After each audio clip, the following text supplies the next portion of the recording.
Hello friends, എല്ലാവർക്കും PSC tips എന്ന നമ്മുടെ യൂട്യൂബ് ചാനലിലേക്ക് സ്വാഗതം. ഇന്നത്തെ ഈ ക്ലാസ്സിൽ നമ്മൾ മെയിനായിട്ട് ഡിസ്കസ് ചെയ്യാൻ പോകുന്നത് സെക്രട്ടേറിയറ്റ് അസിസ്റ്റൻറ്റ് മെയിൻസിന് വേണ്ടിയിട്ടുള്ള പേപ്പർ 2 ടോപ്പിക്സ് ആണ്.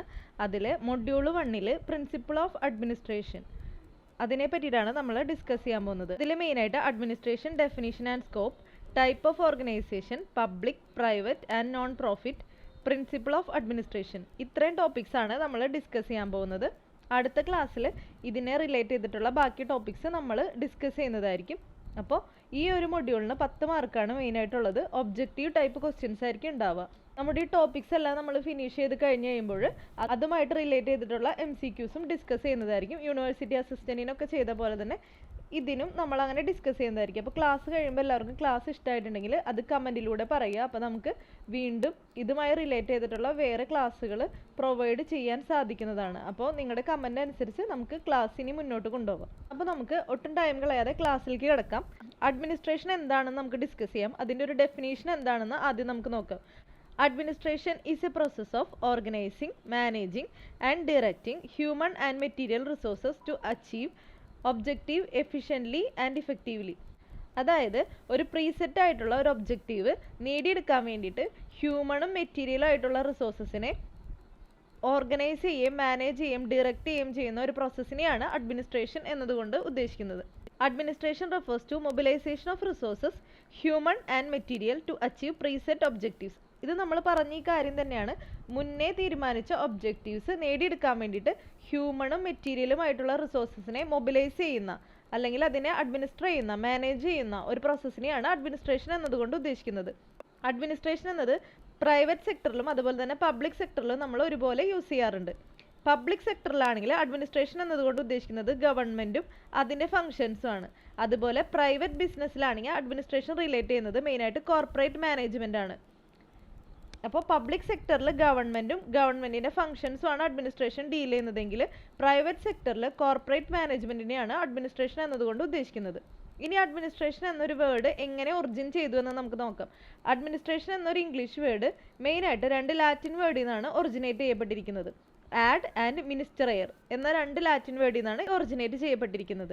ഇതിൻ്റെ അർത്ഥം ടു സെർവ് ഓർ മാനേജ് എന്നാണ്. Literally the term administration means management of affairs of public or private.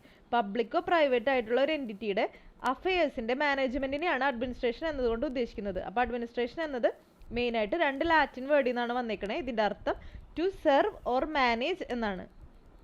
ഇനി നമുക്ക് അഡ്മിനിസ്ട്രേഷൻ്റെ ടൈപ്സ് എന്തൊക്കെയാണെന്ന് നോക്കാം. മെയിനായിട്ട് 2 ടൈപ്പ് അഡ്മിനിസ്ട്രേഷൻ ആണുള്ളത്, പ്രൈവറ്റ് അഡ്മിനിസ്ട്രേഷനും പബ്ലിക് അഡ്മിനിസ്ട്രേഷനും. അപ്പോൾ എന്താണ് പബ്ലിക് അഡ്മിനിസ്ട്രേഷൻ എന്ന് നമുക്ക് ആദ്യം നോക്കാം. പബ്ലിക് അഡ്മിനിസ്ട്രേഷൻ എന്നതുകൊണ്ട് ഉദ്ദേശിക്കുന്നത് ഗവൺമെൻറ് റിലേറ്റഡ് ആയിട്ടുള്ള കാര്യങ്ങളാണ് പബ്ലിക് അഡ്മിനിസ്ട്രേഷൻ എന്നതുകൊണ്ട് ഉദ്ദേശിക്കുന്നത്. ഇതിൽ മെയിനായിട്ട് ഗവൺമെൻറ്റിൻ്റെ പോളിസീസ്, പബ്ലിക് സർവീസസ് അതുപോലെ തന്നെ ഗവേണൻസ് ഒക്കെയാണ് ഇൻക്ലൂഡ് ചെയ്യപ്പെട്ടിരിക്കുന്നത്. പിന്നെ policy making, law enforcement, public finance and welfare programmes, ഇതൊക്കെ പബ്ലിക് അഡ്മിനിസ്ട്രേഷൻ്റെ പാർട്ടാണ്.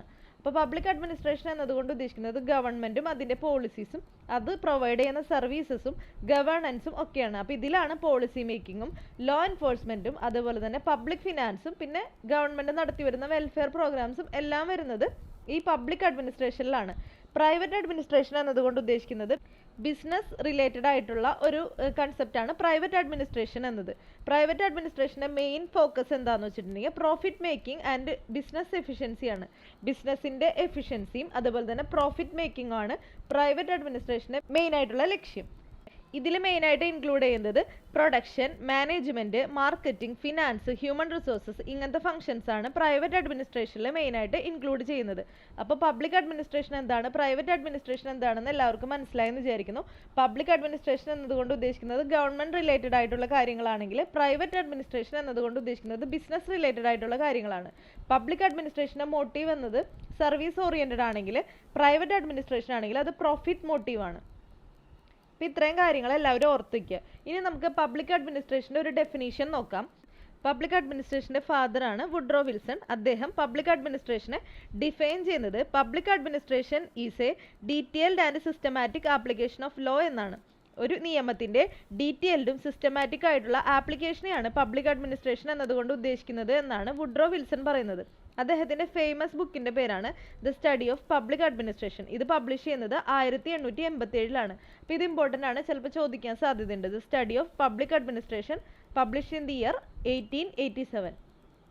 അപ്പോൾ ഒന്നും കൂടി പറയാം, വുഡ്രോ വിൽസൺ എങ്ങനെയാണ് പബ്ലിക് അഡ്മിനിസ്ട്രേഷനെ ഡിഫൈൻ ചെയ്യുന്നത്? പബ്ലിക് അഡ്മിനിസ്ട്രേഷൻ എന്നത് നിയമത്തിൻ്റെ സിസ്റ്റമാറ്റിക്കും ഡീറ്റെയിൽഡ് ആയിട്ടുള്ള ആപ്ലിക്കേഷനെയാണ് പബ്ലിക് അഡ്മിനിസ്ട്രേഷൻ എന്നതുകൊണ്ട് ഉദ്ദേശിക്കുന്നത്.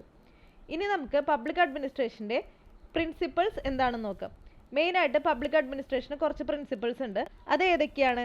ഒന്നാമത്തത് യൂണിറ്റി ഓഫ് കമാൻഡ്, രണ്ടാമത്തത് ഡിവിഷൻ ഓഫ് വർക്ക്, മൂന്നാമത്തത് ഹയറാർക്കി, നാലാമത്തത് അതോറിറ്റി ആൻഡ് റെസ്പോൺസിബിലിറ്റി, അഞ്ചാമത്തത് സെൻട്രലൈസേഷൻ ആൻഡ് ഡീസെൻട്രലൈസേഷൻ, ആറാമത്തത് കോർഡിനേഷൻ, ഏഴാമത്തത് ഈക്വിറ്റി, എട്ടാമത്തത് എഫിഷ്യൻസി, ഒമ്പതാമത്തത് ഫ്ലെക്സിബിലിറ്റി, പത്താമത്തത് അക്കൗണ്ടബിലിറ്റി. ഇത്രയും പ്രിൻസിപ്പിൾസ് ആണ് മെയിനായിട്ട് അഡ്മിനിസ്ട്രേഷൻ ഉള്ളത്. ഇത് നമുക്ക് ഡീറ്റെയിൽ ആയിട്ട് നോക്കാം.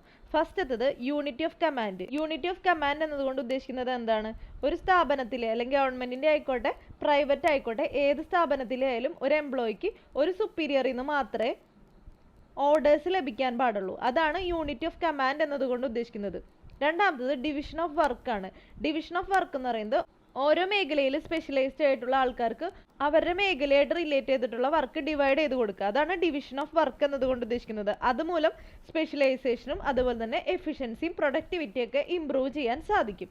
അടുത്തത് ഹൈറാർക്കിയാണ്. ഹൈറാർക്കി എന്നതുകൊണ്ട് ഉദ്ദേശിക്കുന്നത് എന്താണ്? ഒരു ശൃംഖലയാണ് ഹൈറാർക്കി എന്നതുകൊണ്ട് ഉദ്ദേശിക്കുന്നത്. ടോപ്പ് ലെവൽ അതോറിറ്റി ഉണ്ടാവും, അതിൽ നിന്ന് താഴെ തട്ട് വരെയാണ് ഈ മാനേജ്മെന്റ് പ്രോസസ്സ് നടക്കുക, അല്ലെങ്കിൽ ഈ അഡ്മിനിസ്ട്രേറ്റീവ് പ്രോസസ്സ് നടക്കുന്നത് ഈ മുകളിൽ നിന്ന് താഴെ തട്ട് വരെയുള്ള ആളുകളിലേക്കാണ്. അപ്പോൾ അങ്ങനെ ഒരു ശ്രേണി ഉണ്ടല്ലോ, മുകളിൽ നിന്ന് തുടങ്ങി താഴേക്ക് വരെയുള്ള ഒരു ശ്രേണി ഉണ്ടല്ലോ, അതിനെയാണ് ഈ ഹൈറാർക്കി എന്നതുകൊണ്ട് ഉദ്ദേശിക്കുന്നത്.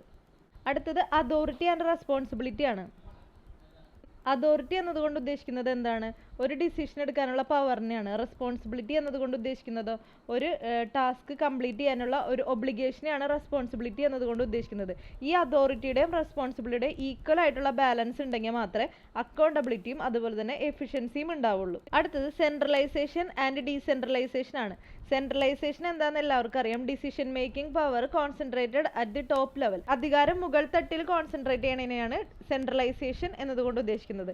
ഡീസെൻട്രലൈസേഷൻ എന്നതുകൊണ്ട് ഉദ്ദേശിക്കുന്നത് പവർ, അധികാരം താഴെ തട്ടിലേക്ക് ഡിസ്ട്രിബ്യൂട്ട് ചെയ്ത് വിടുന്നതിനെയാണ് ഡീസെൻട്രലൈസേഷൻ എന്നതുകൊണ്ട് ഉദ്ദേശിക്കുന്നത്. സെൻട്രൽ ഗവൺമെന്റിന് പവർ കൂടുതലുള്ള എന്തെങ്കിലും കാര്യങ്ങൾ സെൻട്രലൈസേഷൻ എക്സാമ്പിൾ ആണ്. അതുപോലെ ഡീസെൻട്രലൈസേഷൻ എക്സാമ്പിൾ എന്ന് പറഞ്ഞാൽ പഞ്ചായത്ത് രാജ് ഇൻസ്റ്റിറ്റ്യൂഷൻസ് ഒക്കെ ഡീസെൻട്രലൈസേഷൻ എക്സാമ്പിൾ ആണ്. അപ്പോൾ സെൻട്രലൈസേഷൻ ആൻഡ് ഡീസെൻട്രലൈസേഷൻ എന്താണെന്ന് എല്ലാവർക്കും മനസ്സിലായെന്ന് വിചാരിക്കുന്നു. അടുത്തത് കോർഡിനേഷൻ ആണ്. കോർഡിനേഷൻ ഓരോ ഡിപ്പാർട്ട്മെന്റും ഓരോ ഇൻഡിവിജ്വൽസും തമ്മിൽ കോർഡിനേഷൻ ഉണ്ടെങ്കിൽ മാത്രമേ ഒരു കോമൺ ഗോൾ അച്ചീവ് ചെയ്യാൻ പറ്റുള്ളൂ. പിന്നെ അതുപോലെ തന്നെ ഡ്യൂപ്ലിക്കേഷനും കോൺഫ്ലിക്ട്സ് ഒക്കെ ഒഴിവാക്കാൻ വേണ്ടി ഒരു കോർഡിനേഷൻ വേണം. അടുത്തത് ഈക്വിറ്റി.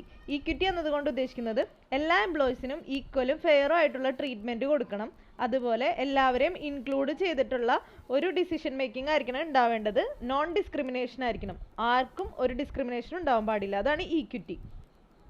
അടുത്തത് എഫിഷ്യൻസി. എഫിഷ്യൻസി എന്ന് പറഞ്ഞിട്ടുണ്ടെങ്കിൽ അവൈലബിൾ ആയിട്ടുള്ള റിസോഴ്സസിൻ്റെ ഒപ്റ്റിമം യൂട്ടിലൈസേഷൻ ആണ് എഫിഷ്യൻസി എന്നതുകൊണ്ട് ഉദ്ദേശിക്കുന്നത്. അവൈലബിൾ ആയിട്ടുള്ള റിസോഴ്സസ് ഒപ്റ്റിമം യൂട്ടിലൈസ് ചെയ്തുകൊണ്ട് മാക്സിമം ഔട്ട്പുട്ട് പ്രൊഡ്യൂസ് ചെയ്യുക. അതാണ് എഫിഷ്യൻസി എന്നതുകൊണ്ട് ഉദ്ദേശിക്കുന്നത്. ഈ എഫിഷ്യൻസിയുടെ മെയിൻ ആയിട്ടുള്ള ലക്ഷ്യം എന്നതുകൊണ്ട് ഉദ്ദേശിക്കുന്നത് reducing waste and improving productivity. Productivity കൂട്ടുക, വേസ്റ്റേജ് കുറയ്ക്കുക, പ്രൊഡക്ടിവിറ്റി കൂട്ടുക. അതാണ് എഫിഷ്യൻസി എന്നതുകൊണ്ട് ഉദ്ദേശിക്കുന്നത്. ഫ്ലെക്സിബിലിറ്റി. അടുത്തത് ഫ്ലെക്സിബിലിറ്റി. ഫ്ലെക്സിബിലിറ്റി എന്നതുകൊണ്ട് ഉദ്ദേശിക്കുന്നത് organisation must adapt to changing environment and demands, helps in innovation and competitive survival. അതായത് മാറി മാറി വരുന്ന സാഹചര്യങ്ങൾക്കനുസരിച്ച് ഓർഗനൈസേഷൻ ആ ചേഞ്ചസ് അഡാപ്റ്റ് ചെയ്യണം. അങ്ങനെ ചെയ്താൽ മാത്രമേ പുതിയ പുതിയ ഇന്നോവേഷനും അതുപോലെ തന്നെ നിലനിൽക്കുന്ന കോമ്പറ്റീഷനിൽ പിടിച്ചു നിൽക്കാനും സാധിക്കുകയുള്ളൂ. അതാണ് ഫ്ലെക്സിബിലിറ്റി എന്നതുകൊണ്ട് ഉദ്ദേശിക്കുന്നത്. അടുത്തത് അക്കൗണ്ടബിലിറ്റി ആണ്. അക്കൗണ്ടബിലിറ്റി എന്നതുകൊണ്ട് ഉദ്ദേശിക്കുന്നത് അതായത് ഒരു വ്യക്തിയോ അല്ലെങ്കിൽ ഒരു സ്ഥാപനമോ ചെയ്യുന്ന ആക്ഷൻസിന് അല്ലെങ്കിൽ അവരുടെ ഡിസിഷൻസിന് അവരെപ്പോഴും റെസ്പോൺസിബിൾ ആയിരിക്കും. അതാണ് അക്കൗണ്ടബിലിറ്റി എന്നതുകൊണ്ട് ഉദ്ദേശിക്കുന്നത്. ഇങ്ങനെ അക്കൗണ്ടബിലിറ്റി ഉള്ളത് കൊണ്ട് നമുക്ക് കറപ്ഷൻ കുറയ്ക്കാനും അതുപോലെ തന്നെ ട്രാൻസ്പെറൻസി ഇൻക്രീസ് ചെയ്യാനും സാധിക്കും.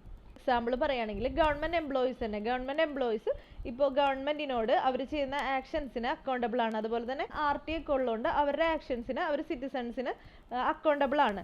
അങ്ങനെ വരുമ്പോൾ അഴിമതികൾ കുറയുകയും കുറച്ചും കൂടി സിസ്റ്റം സുതാര്യമാവുകയും ചെയ്യും.